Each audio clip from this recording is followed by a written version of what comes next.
Hey free people, keep watching to see how I use the makeup products mentioned in my previous video to create this face that I'm wearing today. So see you at the end of my video. Bye. Right now, since you're not doing something, shout out to my 3 new subscribers. Woo woo.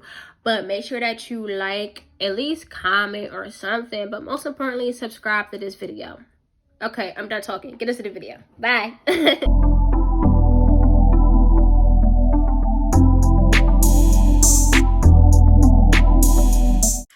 All right, y'all. So starting off, need Vaseline for the lips because my lips are extra dry. And first, I'm going to prime my face. As I said in my previous video, there were no primers there, so I'm gonna go with my go-to primer from NYX, the No Filter Blurring Primer. I'm almost out, so if anybody wants to donate to my cause, you can help me buy some more primer because I need more primer. All right, now that we are all primed up, I am gonna jump straight into my brows. Some people don't do this step first anymore, because people are always finding new things to do, but I'm gonna stick to what I know. And you should too. So I'm just gonna like brush my brows out just to make sure that they're in like a shape that I want them to be in.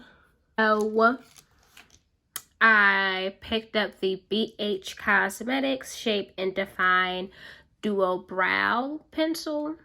And they have a skinny end, just in case you missed my last video, by the way, you should go watch it. They have a skinny part here, a skinny end right there. And they also have this very thick voluptuous side too. So I'm going to take the skinny part first, and I'm going to use that part to basically shape the brow that's already there. I'm going to do this in my mirror down here. As I'm like using this e.l.f. pencil and this product from BH Cosmetics, it's really like bringing major throwbacks from around like my first year of college, because it was just like, when you in college, you're trying to like go the cheap way out of everything. So I would definitely always buy e.l.f. and BH Cosmetics because they're good products, but there always are for the low. But even then, I feel like the only reason why I started getting into makeup wasn't really for myself, but it was really because of like, I guess the crowd I was in at the moment. And I think that they were always styled up and looking cute. And plus, when you're going to a PWI, it's just like you kind of stick closest to like the black crew as much as you possibly can. So originally I thought that's what I was doing, and I ended up being part of the wrong crew for a while. I ain't gonna lie to y'all. And I think that in that stage of my life, I was in like a true major identity crisis. Now I'm going to conceal the brow using my NYX Can't Stop Won't Stop concealer in the color Warm Honey. But yeah, I just really feel like I was just definitely in the wrong crowd, and I lost sight of what I was going to school for in the first place. Not even going to school for, but like, why did I choose to go to like a Christian school in the first place? Or like, why did I choose to want to follow this life that God was calling me to follow? And when you're in the wrong crowd of people, and when you're with people who don't really have your best interest at heart, not saying that they're not good people, but if they don't understand where you're going or where you come from to where you're trying to go, then they're not going to understand how important it is for you not to fall off track and for you not to make decisions that are going to ruin like your spiritual life. And that's okay that they don't understand, because everybody isn't going to understand like why you're doing what you're doing. But that's why it's important for you to first learn who you are first. Get to a place where you're confident and you're able to say, this is who I am, and nobody's stopping me from being who I'm called to be. That's number one. And number two, You need to be secure in the plan that God has for your life. Because as long as you're good in those two areas, other people and their opinions and what they're trying to do and where they're trying to go, it doesn't matter anymore. And you being content to be alone by yourself for a while, that's even better, because you get to take that time to really hone in and focus on what exactly it is that God is calling you to do in that season. And because I missed out on that part of my life, I had to tumble a whole lot and fall down a whole lot to get to where I was supposed to be, just like that. So part of the story is, just because the crowd might look good, it may not be good for you in that exact moment. And you have to get comfortable with telling people no. And you have to get comfortable with being an odd man out. And you have to get comfortable with being true to who you are and being true to what God called you to be and what he called you to do in that moment. But there's so much more satisfaction and so much more gain when you just do what God wants you to do. A lot of the things, the choices that I made pushed me back from where I was supposed to go. But I'm so grateful that I experienced those things. And it caused me to be who I am today. No cap. Like, I just would not be where I am today if it was not for my mistakes and God's grace carrying me through my mistakes and bringing me this far. That just literally brings me to remember Ephesians 1:11, where he talks about, well, I'm just going to read you what it says. But it says, in him we also have obtained an inheritance, having been predestined, keyword predestined, according to the purpose of him who works all things in accordance with the plan of his will. So already knowing that, like, God thought of you, he literally had you in his mind, and your whole entire life is already predestined. So every bad thing, every good thing, every tragedy, every piece of trauma has already, no matter whether it was self-inflicted or somebody else did it, he already knew that all of these things were going to happen. But the most important part was that out of all of those things that you experienced, and out of all of those things that you may have put yourself into, that regardless of it all, that they all work according to the plan of his will. And just truly understanding and knowing that his will is the perfect will literally set the stage for it all. So never think that what you have experienced is bad, or actually, I can't even say that, because a lot of stuff that we experience is horrible.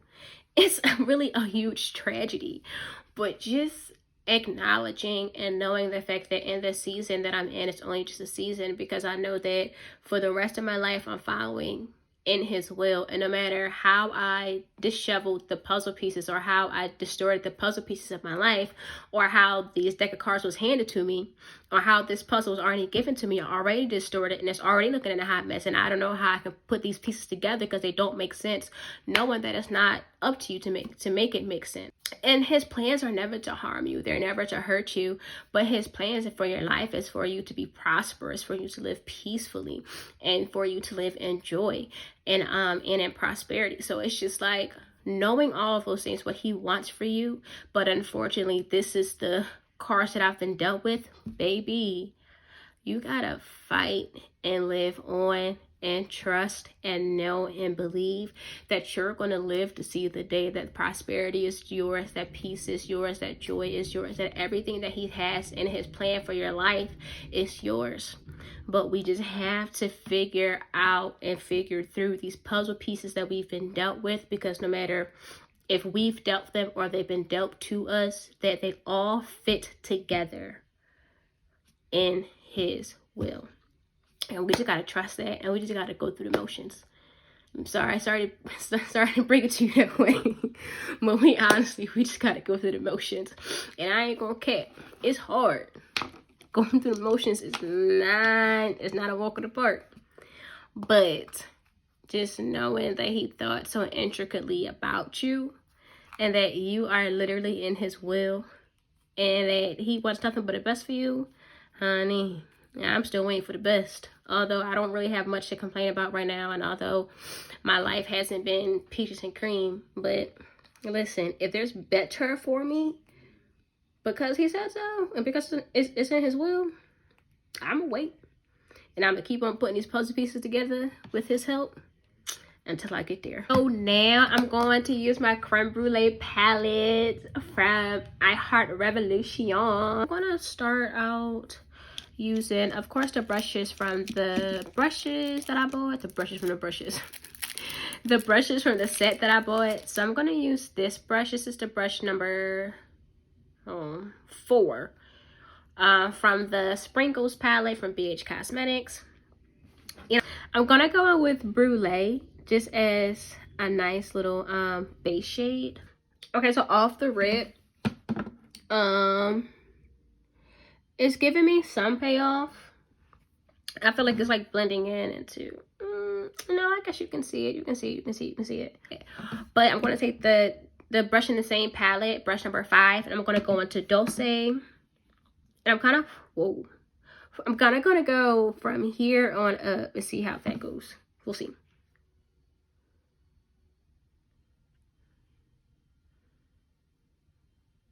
Y'all, when I tell y'all this, it smells.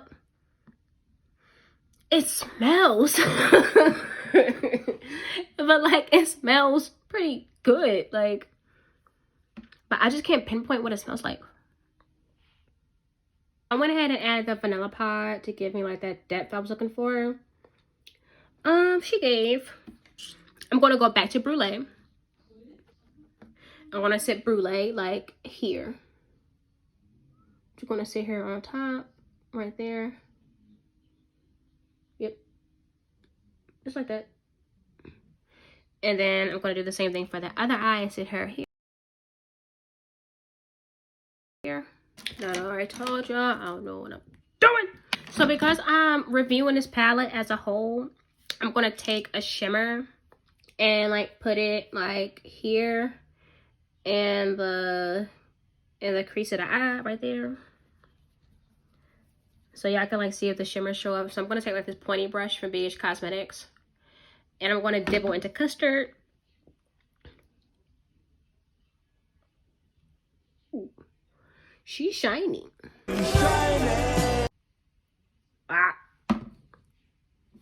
Overall opinion of this Creme Brûlée palette: if you need an eyeshadow palette, pick it up. Other than that, I feel like it's giving just what any other palette would give. Also, a review on these brushes. They're so-so. Like, I feel like they just came and did the job. They said, pick up makeup, put it on your face. That's what we're going to do. And that's exactly what they did. So, let's move on to something else. So I actually want to go in with the eyeliner pencil, just because I bought it. I'm going to show you guys how you use it, the eyeliner pencil, and I'm going to just go and go down here. It went on no problem. I have nothing to say about it. It did its job to me. I normally put my mascara on last after I apply my setting spray, so that's what I'm going to do. So next I would normally do my face, and that's what I'm about to get into next. So now getting into my face, I'm going to take the beauty blender from Real Techniques, and I'm just going to use a foundation that I normally use. This is the Sephora foundation in the color Matte Tan 45. Yeah, like none of my foundations really match my true shade. I've just been out here winging it for a long time. They all just give an orange tint, and I'm just like, can we please do something else? So if I look like Oompa, if it's giving Oompa, just know it's not me. It's not me. I don't want to give Oompa. So hey, it's a beauty blender. Beauty blenders work fine with me. 10 out of 10. We'll buy it again. You should too. Only $3.99 at Marshall's. So I went ahead and applied the concealer to my face, and I'm going to go with my facial powder and just kind of just powder the parts of my face that are like probably going to crack easily. So yes, I already used this brush because I did do a makeup video, but then it didn't record much, so I had to delete it. But just taking my face powder and kind of going like this to get the crevices.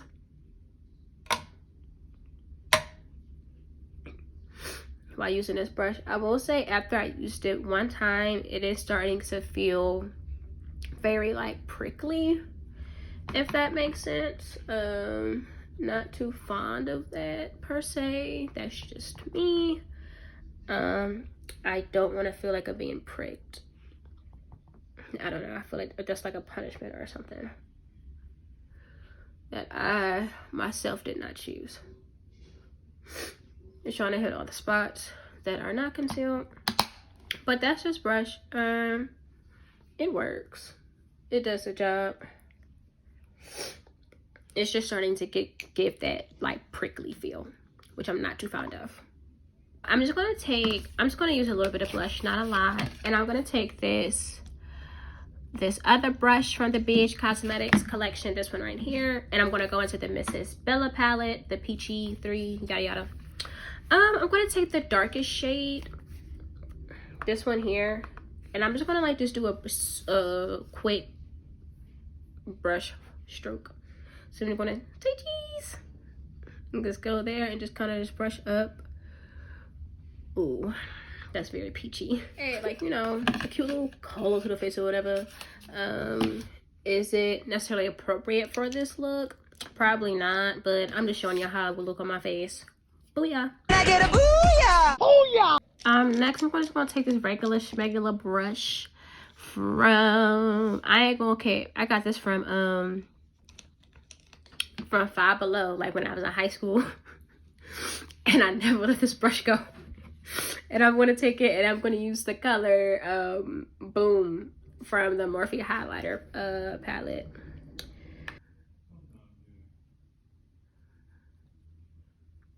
Oh, she's giving boom, but like a subtle boom, but it's just like, don't try me, I'm still here. I went ahead and applied the Nicole Miller mascara.